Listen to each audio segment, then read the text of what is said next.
대표님 모셔서 멘토 사례 발표를 들어보도록 하겠습니다. 네, 힘찬 박수로 맞이해주시기 바랍니다. 그래서 컴퓨터 동지라고 해서 교육 행사를 하고 있는 나영수라고 합니다. 작년 말에 저한테는 문에 넘치는 감을 여기서 받았습니다. 그래서 동조를 했었는데 여기까지 와서 얘기까지 하라고 해서 상당히 망설였습니다. 한 10여 년 동안 노인들하고만 지냈는데 과연 여러분들한테 부응할 수 있는 말씀이 될까 엄청 망설이다가 또 가만히 생각해보니 노인들의 여러분들 아직도 노인 계열의 예비 노인들이기 때문에 노인들의 얘기는 도움이 없지 않을까 해서 참고도 될 것 같고, 그리고 내가 직접 하고 있는 일이기 때문에 말씀을 드려도 되지 않나 해서 용기를 내서 이 자리에 섰습니다. 다소 이유가 있더라도 좀 널리 이해를 해 주십시오. 여기에 애니메이션을 보시면은 나무에 아름다운 잎들이 있습니다. 저 잎들하고 때가 되면 떨어집니다. 그러면 잎은 과연 끝일까 하는 얘기죠. 그러나 잎은 떨어져서 어린 싹을 덮어서 다음에 다가올 추위를 막아주는 그런 역할을 할 것이고, 또 자기가 썩어서 다른 식물의 사양분이 될 수 있죠. 그래서 글씨를 거기에 낙엽을 비율해서 붙여놨는데요. 글씨가 떨어집니다만 떨어져 내려서 질서와 그 뜻을 받게 됩니다. 노인, 한빛둥지는 노인 천국입니다. 노인은 노인으로서 그 뜻과 과업이 있어서 천국을 준다 하는 의미를 표시하고 싶었습니다. 저는 원래 농업학교를 나왔습니다. 농업학교를 나와서 농사를 지으리다라고 생각하고 들어갔다가 하지 못하고 결국 말년에 한가위 다들 무렵에 농사를 짓고자 해외 미작 개발 사업을 투시를 했습니다. 모든 걸 다 바쳐서 했는데 예기치 못했던 IMF 사태로 중단하지 않으면 안 되게 되었습니다. 모든 걸 다 그렇기 때문에 모든 걸 다 하나쯤에 잃었습니다. 그때 많은 실업자와 많은 노숙자가 생겼습니다. 여기 좌측 상단에 보시면 미국 홈리스 노숙자의 피켓입니다. 거기에 It could be you라고 되어 있습니다. 저 사람이 잘못해서 저 사람만의 죄는 아니죠. 그걸 이제 자기가 표시하려고 이렇게 피켓에다 써놓은 것 같습니다. 저도 그 대열에 끼일 뻔한 사람입니다. 그래서 한 5달 동안 술만 먹고 지내다가 어느 날 아침에 생각을 했습니다. 이렇게 지나는다는 것은 죽은 거나 무엇이 다름이 있을까 하고 스스로한테 사형 선고를 내렸습니다. 사람이 제 목숨을 끊는다는 건 안 될 일이고, 그래서 사형 선고를 하고 보니 한산에 가면은 공과대학이 있습니다. 그 공과대학에 찾아가가지고 내가 이러이러한데 이렇게 좀 배울 수 없겠나 했더니 청강생으로 공부를 하라고 하더라고요. 그래서 IT 관련 상당히 많은 과목을 배웠습니다. 이 대학은 그 근처에 공단이 있습니다. 공단이 크게 두 개가 있어서 공단 근로자들이 위한 야간반이 또 있어요. 이 학교를 제가 3년을 다녔는데 아침에 도시락을 2개 싸가지고 가서 주간반 듣고 야간반 듣고 3년을 다니는 그 5년 다니는 거나 마찬가지겠죠. 그래서 그 친구들하고 3년을 다니다 보니까 무엇인가를 좀 알 수가 없더라고요. 그래서 제 시대에는 새로운 것을 배워야겠다는 결심이 있었기 때문에 이러한 나의 사형 선고가 올바른 길로 가지 않았나 이렇게 생각이 됩니다. 그래서 제가 BM 특허라고 인터랙티브 CD라는 또 특허도 하나 가지고 있었습니다. 그랬더니 산산시에서 시를 주면서 한번 벤처 기업을 하거나 해서 시작을 했어요. 한 1년 반을 했는데 그 당시에 벤처 붐이 일었을 때입니다. 근데 그 당시에 30대만 해도 벤처기에서는 상당히 나이 먹은 사람으로 이렇게 됐답니다. 근데 한갑이 다 된 친구가 왔다 갔다 하니까 상당히 친구들 곤란해 하더라고요. 나는 별 상관없는데. 그래서 한 1년 반 만에 젊은 친구들한테 다 물려주고 아주 이제 자유롭게 몸을 틀었습니다. 그런데 내가 살던 우리 동네에 앞집에 누가 사는지 옆에 큰 건물에 뭐 하는지를 몰랐습니다. 늘 이제 앞집에서 잠만 자고 일하러 가고 이래가지고 동네가 무엇으로 구성되어 있고 무엇으로 하는 데인가 하는 걸 하나도 모르고 지냈어요. 그래서 자유로운 시간이 생기길래 동네 구경을 시작을 했습니다. 동네 구경을 하다 보니까 동해를 들르게 됐습니다. 그 당시에 김대중 선생님께서 선거 공약에 약속하신 천만인 국민정보교육이라는 실행하던 그 시기였습니다. 그래서 동해에 가니까 컴퓨터 부스가 있고 노인네들 몇 명이 컴퓨터를 하시더라고요. 그래서 듣다 보니까 좀 어려워하셔서 좀 가르쳐드렸어요. 그랬더니 내일 도와 가르쳐달라고 그러고 또 모레 도와 가르쳐달라고 그러고 가르쳐서 갈수록 사람이 늘어나요. 그래서 이거 참 큰일 났구나 했는데 한편은 상당히 기뻤습니다. 무엇인가를 내가 드릴 수 있는 게 있다는 것이 상당히 저로서는 큰 힘이 되었습니다. 뭘 드리면 그분들이 가지고 그것을 이제 자기 실력을 쌓든지 컴퓨터가 늘든지 하는 걸 보면 엄청 즐거웠는데 그 자체가 저한테 하나의 치유약이 되었죠. 저는 상당한 이제 시도를 겪은 직구였기 때문에. 그래서 봉사의 뜻이 무엇인가를 그때 들어서 알았습니다. 참 쟁단적입니다만 봉사가 이렇게 중요하고 뜻이 있는 것이구나 하는 걸 비로소 하는 계기가 되었던 것입니다. 그래서 사람이 하도 많아져가지고 어떡할까 하던 차제에 시청에 있는 쓰지 않은 건물이 있었습니다.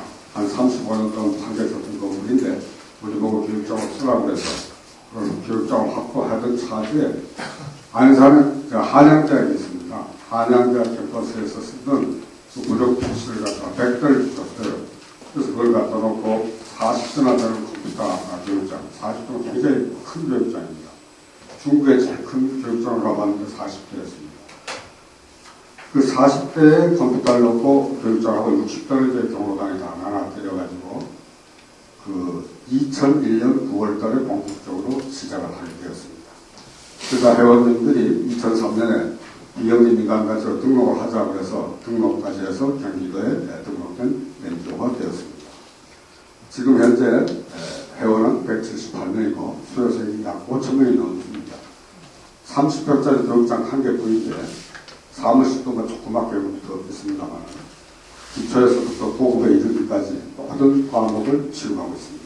2달 단위로 이렇게 진행이 되는데 그렇게 되니까 안산시, 경기도, 한국정보문화진흥원 등에서 고령층 정보와 위탁기관으로 지정을 해주셨어요.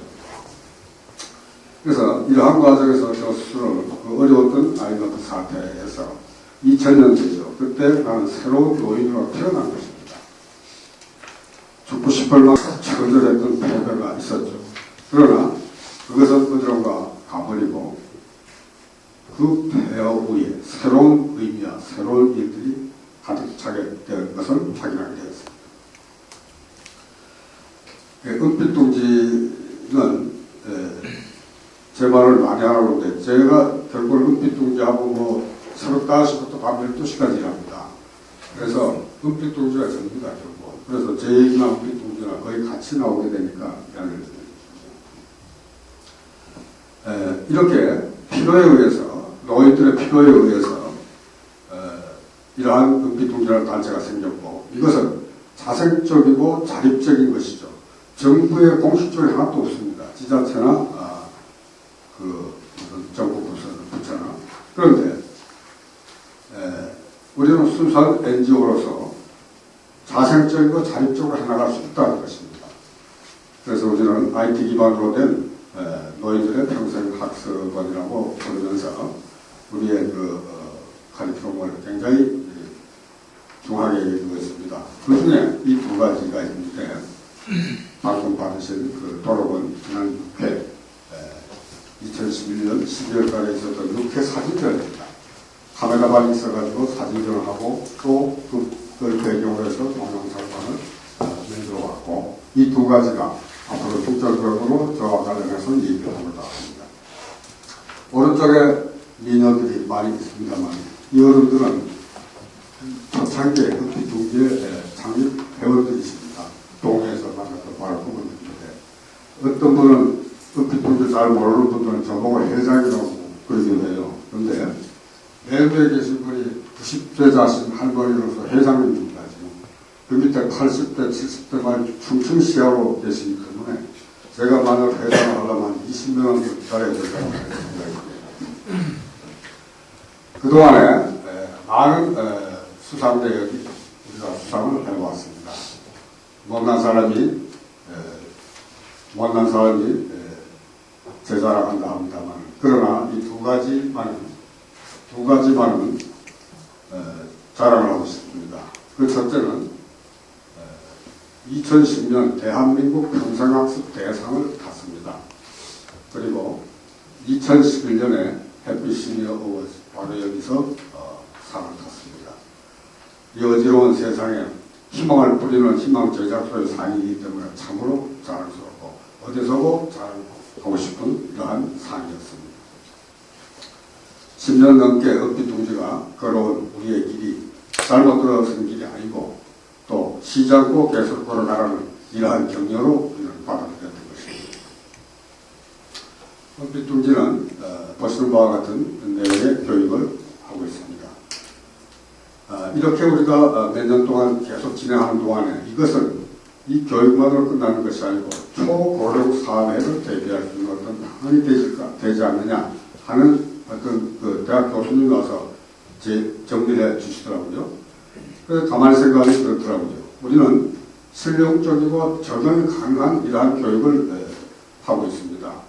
배움으로써 배움으로 끝나는 것이 아니라 어디 어떠한 변화를 해야 된다. 그러한 변화의 목표를 두고 있고 더구나 그 변화 자체는 생산적으로 변하지 않으면 안 된다는 이러한 내용의 것을 하고 있습니다. 그런데 정부에서도 이제 무료 교육을 노인들한테 하고 있는데 대단히 그 저급 수준이고 또 한시적으로 이렇게 시행하기 때문에 우리가 기대할 만한 효과를 보지 못하고 있습니다. 그분들이 더 배우고 싶은 분이 있어도 뭐 학원을 가야 되든지 대학을 가야 되든지 이래야 되는데 현실적으로 불가능한 일이기 때문에 흡기둥지가 이러한 마당을 개설해야 하고 노인들 모두를 위한 장을 갖다가 제공하자. 그래서 여러분들이 열심히 지금 일을 하고 있는 것입니다. 여기서 우리가 초고령 사회를 얘기하고 넘어가야 될 것 같습니다. 대한민국 통계청의 예측에 의하면 20년 내에 초고령 사회를 도래한다는 것입니다.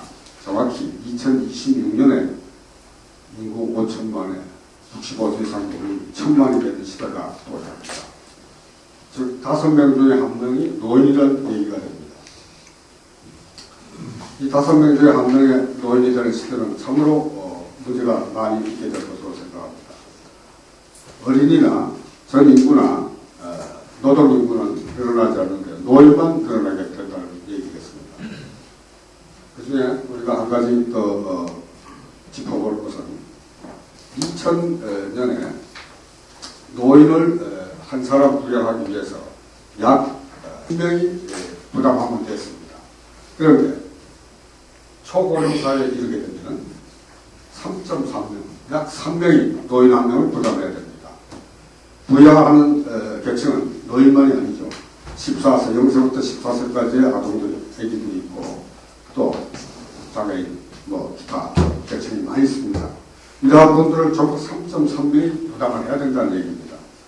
그러면 2000년에 10명이었으면 7명이 부족한 거죠. 그 7명의 생산력을 어디로 갈 것인가 하는 겁니다. 지금 경제성장이 0%만 돼도 중민상이 하는데 마이너스 10%, 마이너스 100%로 갔을 때 과연 어떻게 될 것인가. 사회 발전은 중지되고 태양의 시대가 되죠. 인류의 앞길이 없을 정도입니다. 인류가 노인으로서 노인 때문에 대재앙을 맞이하는 이런 시대에 이르게 된다는 것입니다. 그래서 초고령 사회는 하늘이 내리는 징벌이다. 저는 이렇게 생각하고 있습니다.